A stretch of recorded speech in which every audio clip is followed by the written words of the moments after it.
Mesdames, Messieurs, bonsoir. Au sommaire de cette édition, renforcement du plan Vigipirate, 3 minutes de silence observées en hommage aux victimes des attentats de Madrid, retour sur la manifestation pour l'emploi qui s'est déroulée ce week-end et enfin nous finirons par une note un peu plus positive avec la 20e édition des Tablés du Rue. Le plan Vigipirate était passé au niveau orange vendredi dernier. Au lendemain des attentats de Madrid, il a encore été renforcé. Explication dans ce reportage.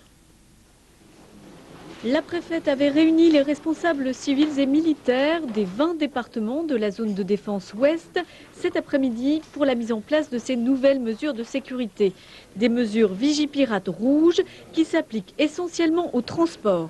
Le fait que les transports soient particulièrement utilisés pour la commission des attentats a fait que certaines des mesures de niveau rouge sont également activées, s'agissant notamment des transports de voyageurs.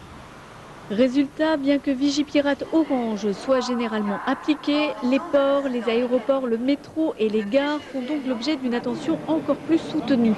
Les salariés de la SNCF sont mobilisés pour des vérifications renforcées des matériels et des contrôles des voyageurs dont les trains pourront être pratiqués. Cette organisation se fera grâce à un redéploiement des effectifs de police et de gendarmerie présents sur la zone. Nous avons aussi le soutien des forces armées. Bon, pour l'instant à un niveau modeste, qui est d'une trentaine sur l'ensemble de la zone, dont 10 sur Rennes, affectés plus particulièrement à la surveillance de la gare de Rennes et le cas échéant également de centre commercial colombien. On va voir des militaires là où on n'en voyait pas habituellement. Comme dans toutes les communes de France aujourd'hui, les sirènes ont retenti ce midi, place de l'Hôtel de Ville, pour rendre hommage aux victimes des attentats de Madrid.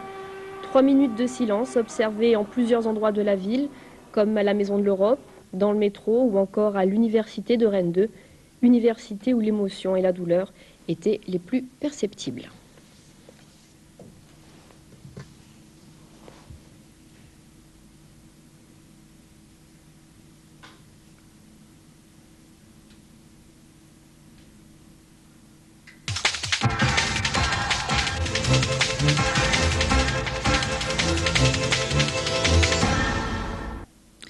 Et puis au lendemain de ces attentats qui ont frappé Madrid, l'émotion est aussi très vive pour tous les Espagnols vivant à Rennes.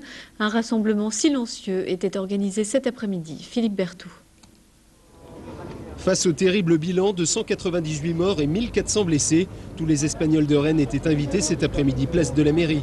Enfants d'immigrés, expatriés et étudiants ont répondu présent. Je suis très ému, je suis totalement abattu, je suis très triste.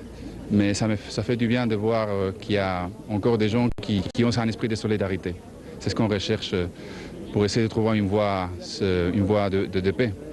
Moi, personnellement, je suis madrilène. Une des gares dans laquelle il y a eu des attentats à Atocha est tout près du quartier où j'ai vécu jusqu'à que j'ai quitté l'Espagne.